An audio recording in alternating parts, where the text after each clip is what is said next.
Forgive us our sins, for we forgive everyone who's that us wrong, as do not bring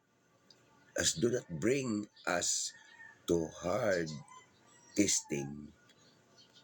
Sa tuwing umaga ay o kahit anong oras ay napakahalaga sa isang tao na dumulog muna tayo sa Diyos at humingi po ng pangangailangan o siyempre kung ano mang ating kakailanganin sa Diyos ay nandoon kinakailangan din po natin na humingi.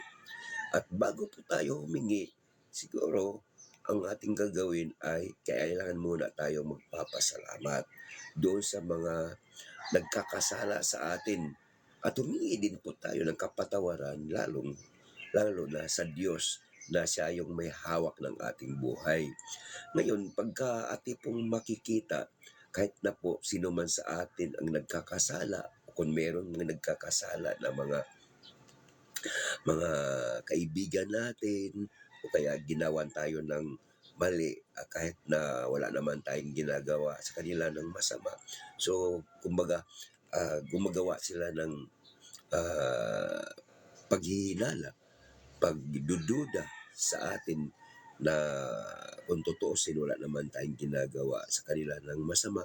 So ang ating pong gagawin ay humingi po muna tayo ng tawad sa Panginoon na unang-una ang Panginoon po muna ang atin pong hingaan upang sa ganon bago tayo humingi rin ng tawad doon sa ating mga kaibigan, kung sino man sa atin na nagkakamali tayo sa kanila, kung hindi man gumawa man tayo ng mali o hindi man, at least humingi tayo ng kapatawaran sa kanila na kapatid, patawarin mo ako, patawarin mo kami, kung ano mang aming mga pagkakamali. Yan po ang the best po siguro. Kasi gumawa man tayo ng mali or hindi man tayo gumawa ng mali sa kanila, ay at least humingi tayo ng tawad sa kanila.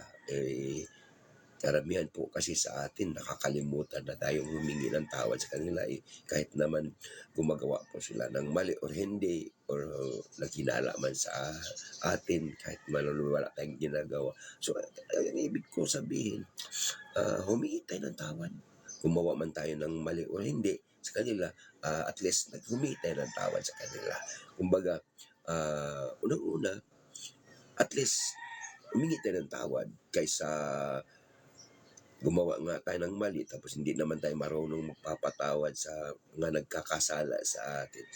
Sabi nga dito sa Lucas 11:4, forgive us our sins, for we forgive everyone who does us wrong, as do not bring us to hard testing. So, ang mahalaga po sa atin ay humingi po tayo ng tawad sa kanila kahit naman hindi natin naisip na sila po yung gumagawa sa atin ng kasalanan o mali man na kanilang ginagawa sa atin. At least humingi po tayo ng tawad sa kanila. At huwag po natin kakalimutan nga, sabihin na nga ang Diyos, humingi po tayo ng tawad sa kanila na bago tayo patawarin din ng ating mahal na Panginoong Hesus. Siyempre, ang papatawad sa atin, unang-una, ay ang Diyos. O, diba? Ang Diyos dapat ang humingi natin tawad na kung gumawa man tayo ng mali o hindi. At least, ang kapatawaran ng ating mga kasalanan ay ang Diyos po ang magpapatawad po nito.